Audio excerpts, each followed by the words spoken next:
কয়েকদিন পরেই হিন্দু সম্প্রদায়ের সবচেয়ে বড় উৎসব দুর্গাপূজা।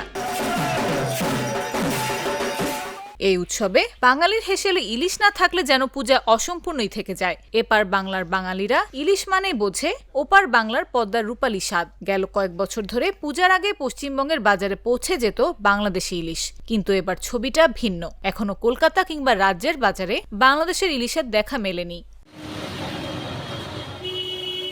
তার বদলে এবার বাজারে ভরছে গুজরাটের ইলিশে।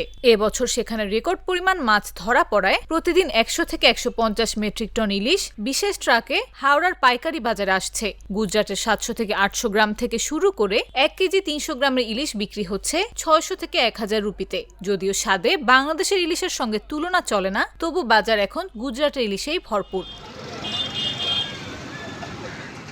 বাংলাদেশে উৎপাদন কম হওয়ায় এবছর পশ্চিমবঙ্গে ট্রাক ভর্তি ইলিশ আসেনি, ফলে পূজার আগে দাম বাড়লেও অতিরিক্ত সরবরাহে তা কিছুটা স্থিতিশীল হয়েছে।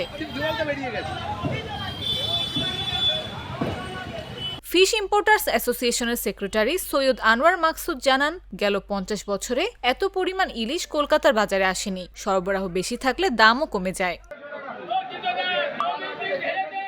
তিনি আরো বলেন, পূজার আগে প্রতি বছরই বাংলাদেশ থেকে ইলিশ আসতো, এবারও অনুরোধ করা হয়েছে, তবে রাজনৈতিক টানাপোড়েনের কারণে অনিশ্চয়তা রয়েছে। তারপরও আশাবাদী পশ্চিমবঙ্গের সাধারণ বাঙালি, শেষ মুহূর্তে হয়তো ওপার বাংলার রূপালী ইলিশই তাদের উৎসবের রসনায় ফিরিয়ে দেবে পূর্ণতা।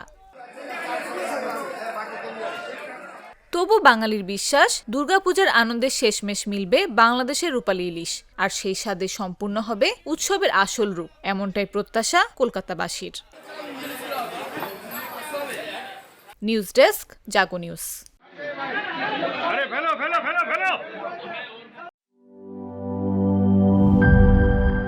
বান্ডেল থাকলে প্রতি সেনমানিতে টাকা বাঁচবে। বিকাশ সেনমানি বান্ডেল কিনে জিতুন প্রতি লেনদেনে।